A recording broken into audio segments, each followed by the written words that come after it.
Bonjour les beautés en herbe et bienvenue sur ma chaîne. Je suis très heureux de vous retrouver pour une nouvelle vidéo dans laquelle je vais vous montrer comment je me maquille quand il fait très chaud. Ça ne va pas être un maquillage léger, ça ne va pas être un no make-up look. Moi personnellement j'aime bien me maquiller, y compris lors des périodes caniculaires. En revanche, effectivement, j'adapte mon maquillage, j'adapte les produits et j'utilise quelques techniques pour que ce maquillage soit quand même confortable. Mes techniques commencent dès l'application des soins. Je ne mets pas ma crème habituelle lorsqu'il fait très chaud, tout comme je ne mets pas la même crème en hiver et en été. En hiver, je mets des soins plus riches, en été, je mets des soins plus légers et lors des périodes de canicule, je mets la Youth Sorbet de chez Herborian. Cette crème est une émulsion légère vitaminée, effet peau revitalisée et éclat. C'est une émulsion donc légère qui est très hydratante, mais également, c'est un produit qui agit comme une seconde peau. Votre peau est comme enveloppée, elle semble protéger des agressions extérieures. Quand j'applique ce produit, je le mets sur mon visage, j'ai instantanément une sensation de confort, c'est-à-dire que mon visage est très hydraté. Et pourtant, je ne sens aucune matière sur mon visage. Ni siliconée, ni grasse, ni même matifiante, parce que certains produits matifiants, quand même, on sent que c'est un peu poudreux sur le visage. Là, pas du tout. Donc j'applique ça, j'attends quelques minutes. Et ensuite, j'applique le deuxième produit que je vous ai déjà présenté de nombreuses fois sur ma chaîne.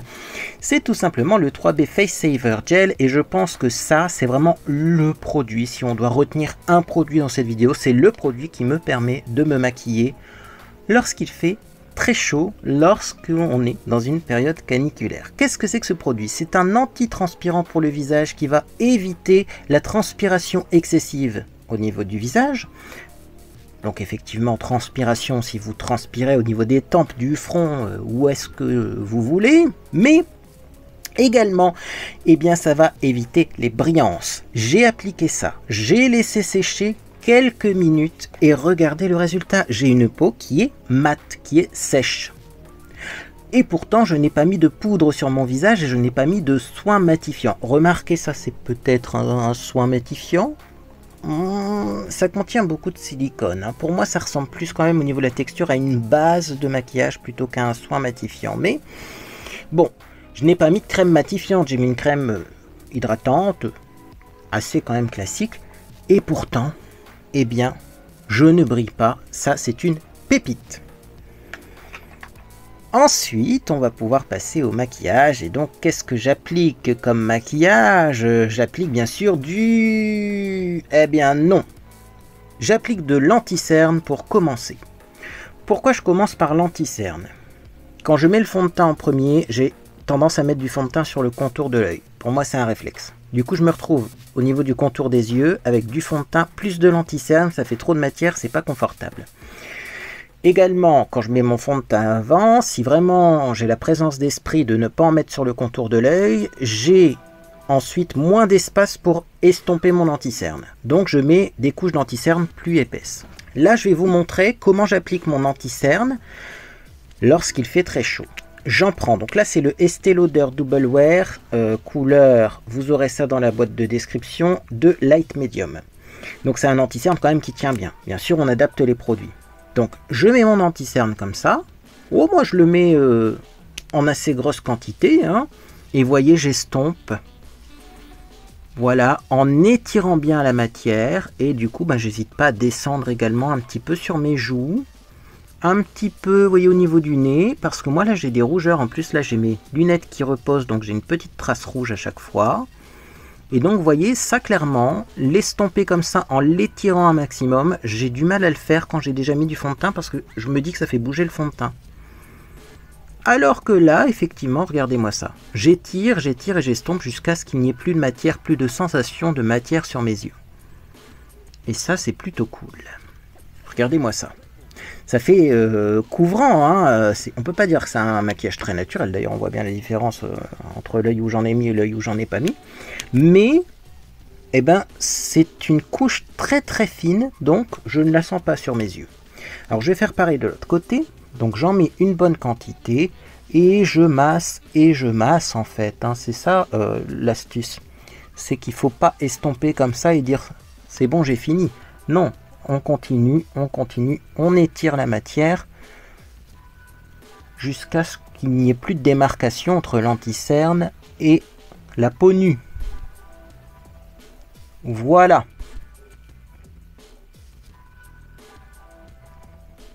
Donc première étape, l'anti-cerne, ce qui ne me ressemble pas, mais en été, quand il fait très chaud, ça m'évite d'avoir plusieurs couches de matière sur le contour de l'œil. Ensuite, j'applique du fond de teint.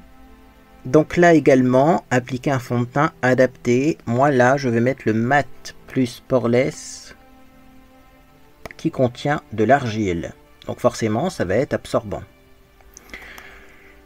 Le fond de teint, avant je l'appliquais au pinceau, mais je trouve que lorsqu'on met son fond de teint au pinceau, on a tendance à en mettre une plus grosse couche.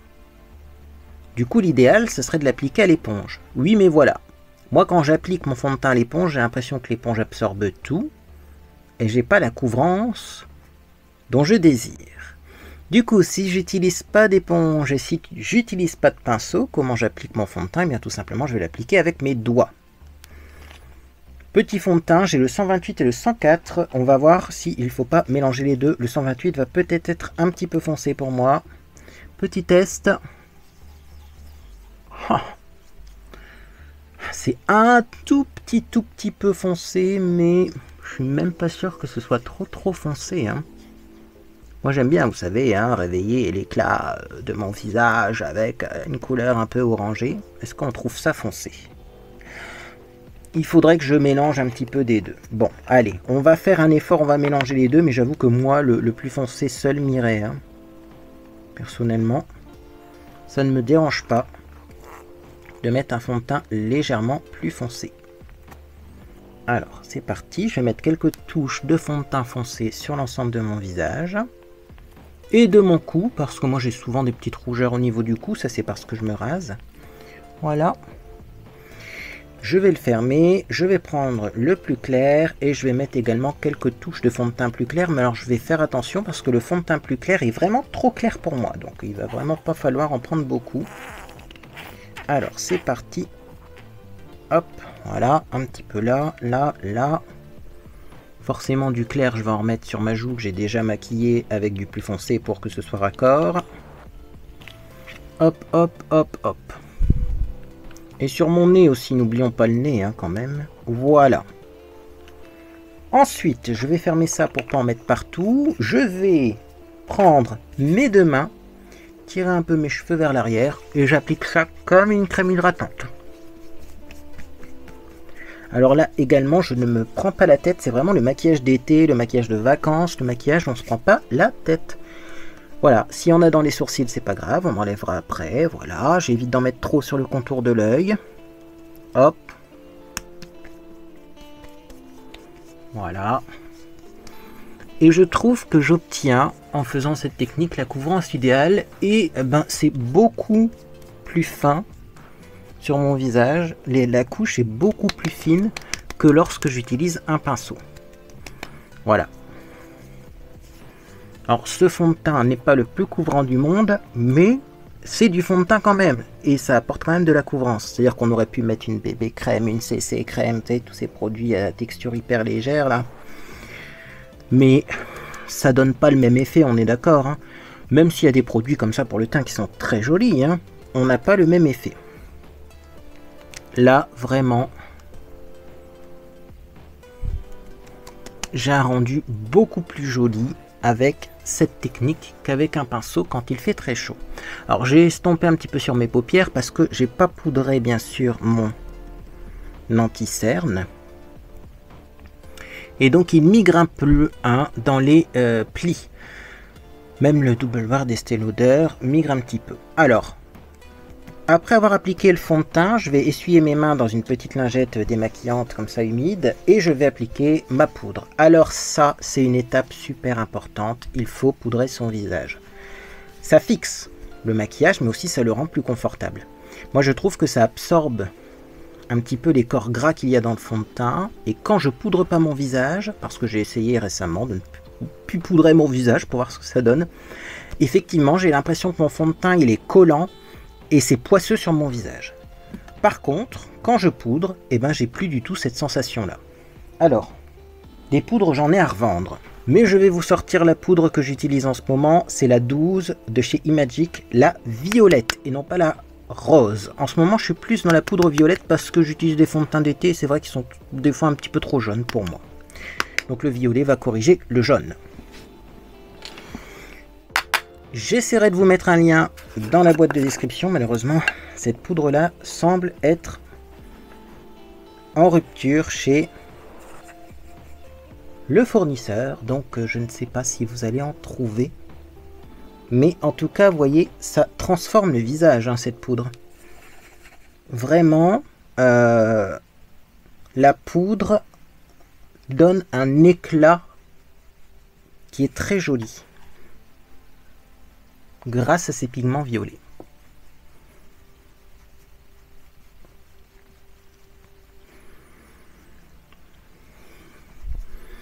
Et donc voilà, j'ai mis anti-cerne, fond de teint, poudre, et pourtant j'ai pas l'impression d'avoir une croûte épaisse sur le visage parce que j'ai changé mes modes d'application et mon ordre d'application également. Ensuite, je vais me maquiller. Alors, j'ai fait des essais également niveau maquillage parce que mon visage change un petit peu forcément puisque je vieillis. Hein, donc, la peau change.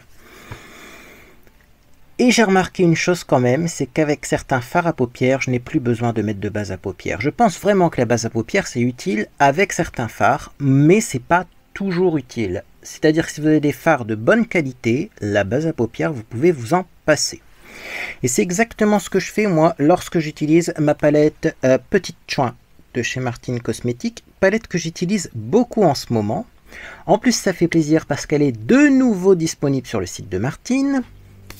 Et également d'ailleurs au passage, Martine a fait une sublime palette ambiance dinner, vous savez, restaurant vintage américain qui est pépite également. N'hésitez pas à aller voir avant qu'il n'y en ait plus parce que franchement, même moi, elle me fait énormément envie. Et pour une fois, Martine a quitté le noir. Ah, bonheur. Franchement, dans cette palette-là... Oh, puis c'est mon anniversaire dans pas longtemps. Alors, si ça se trouve, je pourrais dire... ou je pourrais me l'acheter. Mais j'essaye de me retenir parce que j'en ai plein des palettes. La palette Martine, elle a fait fort. Bref. En tout cas, également, il y a la Petite Chouin qui est disponible de nouveau sur le site. Et donc en ce moment, j'arrête pas de me maquiller avec elle. Je prends que 2 fards de cette palette. Je prends Clotilde et Thérèse. Mais sachez qu'avec cette technique, vous pouvez faire tous les maquillages que vous souhaitez. C'est-à-dire que vous pouvez faire un gros smoky noir si vous voulez. Moi, personnellement, je reste quand même dans des maquillages classiques. Hein. Je ne m'aventure pas dans les cut crease et autres liners, triple liner, quadruple liner. Hein. Pinceau. Donc, pour commencer, Clotilde, qui est un joli doré, marron doré. J'aime beaucoup le doré, moi, quand je suis en vacances, quand c'est l'été. Hein. J'aime aussi beaucoup le bleu turquoise. Mais je trouve que sur une peau hâlée, le doré, eh bien, c'est très joli. Alors, c'est bien ça, Clotilde. Est-ce que vous avez remarqué à quel point c'est pigmenté et pourtant j'ai pas de base à paupières en dessous?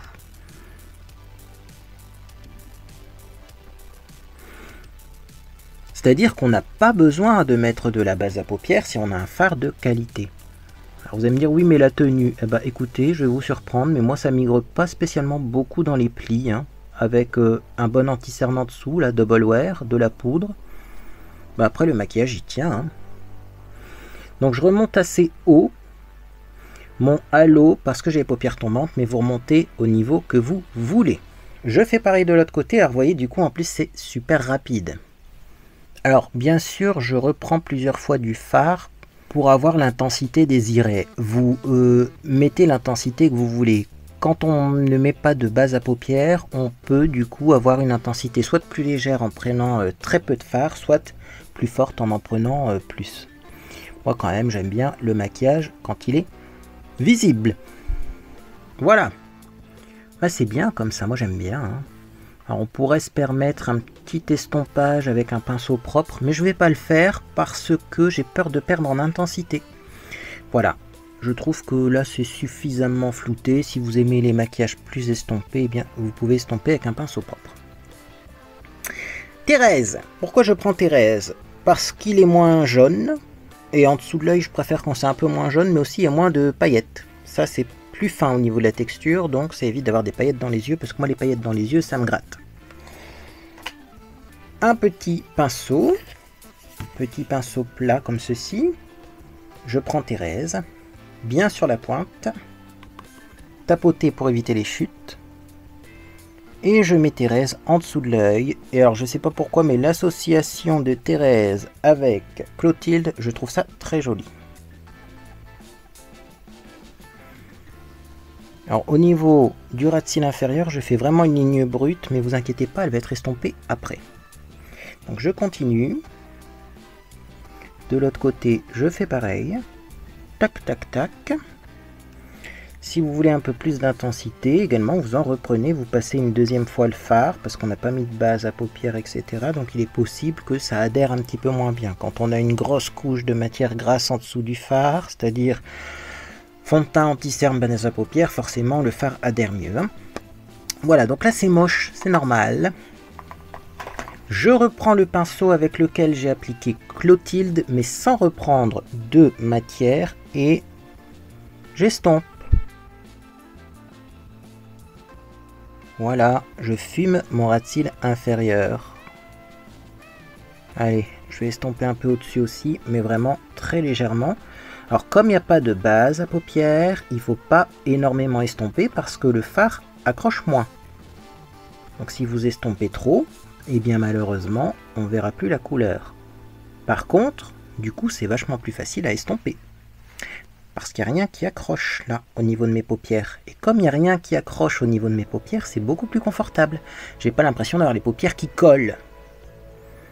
Et voilà pour le maquillage des yeux. Alors bien sûr, vous pouvez prendre des couleurs plus foncées, vous pouvez faire des smokies, vous pouvez faire creux de paupières et commencer à mettre une couleur dans le creux de paupières, une couleur au coin interne, une couleur au coin externe et faire plein de maquillages élaborés, mais moi en été, j'ai pas envie de me prendre la tête. Hein. On va mettre du mascara, on va mettre du gel à sourcils. Donc, mascara, vous pouvez prendre un mascara waterproof si vous avez les yeux qui coulent. Ça, c'est à vous de voir. Bon, il y a beaucoup de mascaras maintenant qui ne sont pas estampillés waterproof, mais qui tiennent très bien l'humidité. Donc là, vous voyez hein, ce qui vous plaît le plus.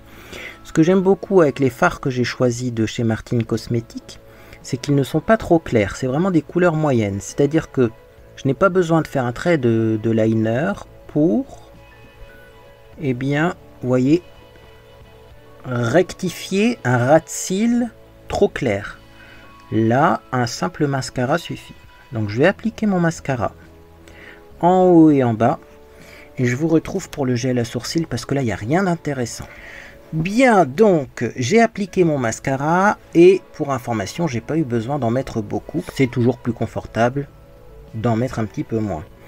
Petit gel à sourcils de chez Bis Maquillage, le Brow Gel couleur Brown 02. C'est un gel à sourcils qui s'appelle donc marron, mais qui est un petit peu quand même kaki. J'en prends un petit peu comme ça et légèrement, je vais venir foncer le milieu de mes sourcils.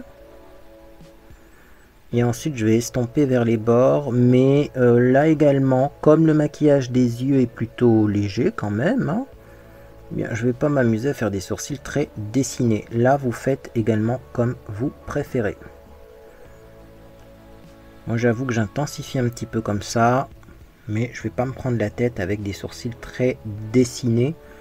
Ce gel-là, bah, c'est un gel waterproof. Donc, vous ne serez pas embêté si vous l'utilisez en été. Ça va vraiment être quelque chose qui va tenir. Mais il est quand même facile à démaquiller. Et ça, c'est bien de le préciser. Parce que j'ai déjà eu des produits qui sont difficiles à démaquiller, notamment au niveau des sourcils. Voilà, et puis après ça va être suffisant. Hein. Donc on voit quand même une différence, c'est un peu plus intense, mais on n'a pas l'impression d'avoir le sourcil très maquillé. Je fais pareil de l'autre côté, donc l'astuce, je vous remontre, j'en mets une ligne vraiment au milieu. du sourcil, le milieu vertical. Et ensuite, hop, j'étire cette matière sur les bords du sourcil pour que ce soit plus intense au milieu et plus flou sur les bords. Et comme c'est flou sur les bords, ça donne un effet naturel. Parce que moi, j'aime pas vraiment les gels à sourcils qui donnent un effet tatouage. Et en fait, ça dépend vraiment de comment vous l'appliquez. Voilà. Vous voyez? On est presque bon là. Et alors, vous voyez, finalement, c'est plutôt rapide et facile à faire quand on a capté la technique. Et puis, on va arrêter d'essayer d'avoir des sourcils super symétriques parce que rien n'est symétrique au niveau de nos visages. Et ça, je pense que maintenant, on l'a bien compris. Ça sert à rien de chercher la symétrie parfaite. Ça fait pas naturel, naturellement. D'ailleurs, les graphistes le savent. Lorsque vous dessinez un visage, il ne faut pas faire un visage hyper symétrique, parce que sinon, ça ne fera pas naturel. Et bien c'est pareil pour le maquillage. Il ne faut pas essayer d'avoir un truc super symétrique, parce que sinon, ça ne sera pas naturel. Alors, je vais mettre mon rouge à lèvres. Sachez qu'en été, moi, j'aime bien mettre des rouges à lèvres mat longue tenue. C'est la seule période de l'année où j'aime bien en mettre. Pourquoi? Parce que mes lèvres sont moins sèches. Donc déjà, ça ne me dérange pas d'avoir un mat longue tenue, mais en plus, je bois beaucoup d'eau. Je mange beaucoup également, hein, surtout en ce moment, mais c'est vrai qu'en vacances aussi, je mange des glaces, etc. Donc j'ai envie que ça tienne. Là, je vais mettre le Château Labiotte Wine Lip Tint. Celui-ci m'avait été offert par Monsieur Beauté en Herbe. C'est un Château Labiotte, donc un rouge à lèvres mat longue tenue fait en Corée qui contient des extraits de vin, mais qui était d'une couleur, d'une édition limitée. Voilà, tout ça pour dire ça. Bref, vous ne retrouverez pas la même couleur. Néanmoins, je vous mets un lien dans la description vers ces rouges à lèvres mat longue tenue parce qu'ils sont super jolis et super confortables. C'est pas parce qu'on prend du mat longue tenue que ça doit être quand même quelque chose qui fait une croûte immonde, sèche et très peu confortable sur les lèvres. Et alors ce qui est très bien avec ce produit, c'est qu'on n'a pas besoin d'en mettre des tonnes pour avoir quelque chose d'opaque. Donc là aussi la couche est plus fine, c'est plus confortable. Et on va finir, oui, c'est un petit maquillage mais qui demande du temps quand même. On va finir par le blush. Alors, je ne mets pas de blush mat parce que clairement là, je pense que ça se remarque à la caméra, surtout avec cette caméra là. Je suis très pâle, je suis très mat, je suis très enfariné, on pourrait dire. Donc il faut redonner un petit peu de vie à ce visage qui est complètement plat. Donc je mets pas du blush mat parce que le blush mat ça va encore plus matifier finalement et ça va pas être joli. Je ne mets pas d'enlumineur parce que par contre l'enlumineur ça va faire l'effet inverse. Quand il fait caniculaire on brille, on a chaud, donc je ne pense pas que ce soit une bonne chose. Du coup le meilleur compromis c'est le blush irisé. Mon blush chouchou du moment, vous le voyez dans presque toutes mes vidéos, mais comme les vidéos que j'ai fait précédemment, c'était pas des vidéos de make-up, vous en êtes peut-être pas rendu compte. Je porte le Focalure Face numéro 02, qui est un joli rose corail un peu avec des marbrures dorées. C'est une pépite, c'est magnifique. Je vais prendre un petit pinceau blush comme ça, pas trop petit le pinceau blush pour bien réussir à mélanger toutes les couleurs. Hop, et c'est parti, je vais mettre ça en effleurant légèrement mon visage pour réchauffer la couleur de celui-ci, mais aussi apporter un peu de lumière. Et ce blush va superbement bien avec ce rouge à lèvres. C'est les mêmes tonalités. Donc le Focalure Face, là, ce blush comme ça marbré qui fait blush irisé, très lumineux. Il existe en plein de couleurs, donc vous trouverez forcément un blush Focalure qui va avec votre rouge à lèvres favori. Et regardez-moi le résultat. J'ai retrouvé de la vie. Parfois même, ça me surprend, mais il m'arrive d'en mettre un peu sur mon nez. Parce que je trouve mon nez trop mat avec cette technique. C'est incroyable, parce que moi j'ai souvent le nez qui brille énormément, mais là, vous voyez, même au niveau des ailes du nez, habituellement, je suis obligé de poudrer. Là, ça tient. C'est incroyable. Et donc, je suis maquillé. Normalement, hein, j'ai pas fait un maquillage spécialement léger. Et pourtant, eh bien, c'est confortable. Et on voit que ça reste mat. Ça fait pas gras sur mon visage. J'ai aucune brillance. Bref, c'est top. Eh bien écoutez, moi je vous invite maintenant à nous donner vos astuces lorsque vous voulez vous maquiller et qu'il fait caniculaire. Peut-être que j'ai loupé des choses, peut-être qu'il y a des choses qu'on peut améliorer, peut-être que vous connaissez d'autres produits qui sont vachement bien quand il fait très chaud, mais voilà. Il prévoit de la chaleur la semaine prochaine. Si vous voulez quand même vous maquiller, eh bien vous pouvez le faire sans avoir un maquillage qui est gras, sans avoir un maquillage qui est inconfortable. Eh bien écoutez, si cette vidéo vous a fait plaisir, vous pouvez laisser un j'aime à celle-ci. Également, vous pouvez vous abonner pour ne rien manquer de mes prochaines publications. On va parler donc de comment faire pour survivre sur YouTube. Ensuite, je vais vous publier une petite vidéo pour vous dire « Eh oh, je pars en vacances ». Même si c'est pas encore sûr que je parte, je pense que je vais m'arrêter. Je vais m'arrêter aux alentours du mercredi qui suit le 11, la semaine du 11. Parce qu'elle a besoin de souffler un petit peu, sinon après les vidéos ça devient très compliqué les filmer. Et d'ailleurs cette vidéo là, je sais pas pourquoi elle était très difficile à filmer. Je ne trouvais pas mes mots, vous voyez, j'ai besoin de vacances. Bref. Néanmoins, avant de partir en vacances, je vais tester la coloration d'intessence. Alors ça a été un problème. Pourquoi? Parce que je voulais vous filmer ça avant de partir en vacances, mais si je teste cette coloration et que j'envoie la vidéo avant de partir, ça sous-entend que je fais cette coloration qui n'est pas spécialement normalement une coloration qui va tenir énormément longtemps. Hein. C'est marqué que c'est une formule permanente brevetée, mais j'ai des doutes parce que c'est sans oxydant. Bref, j'aurais dû faire cette coloration là une semaine avant de partir et elle n'aurait pas tenu le temps des vacances. Donc je vais vraiment la faire uniquement que quelques jours avant de partir, comme ça. Eh bien, j'aurai des cheveux bien colorés pour les vacances et vous aurez du coup cette vidéo là, je ferai le montage à la rentrée, enfin quand je serai rentré, pas à la rentrée de septembre. Moi en tout cas j'espère que vous passez une agréable journée ou soirée et puis dans tous les cas, eh bien, je vous dis à bientôt sur les réseaux sociaux ou sur Discord. Je ne suis pas encore en vacances, mais bientôt, donc je suis encore un petit peu disponible, mais je vous ferai une vidéo pour vous dire effectivement que je ne serai plus sur les réseaux pendant quelques semaines. Bref, à bientôt.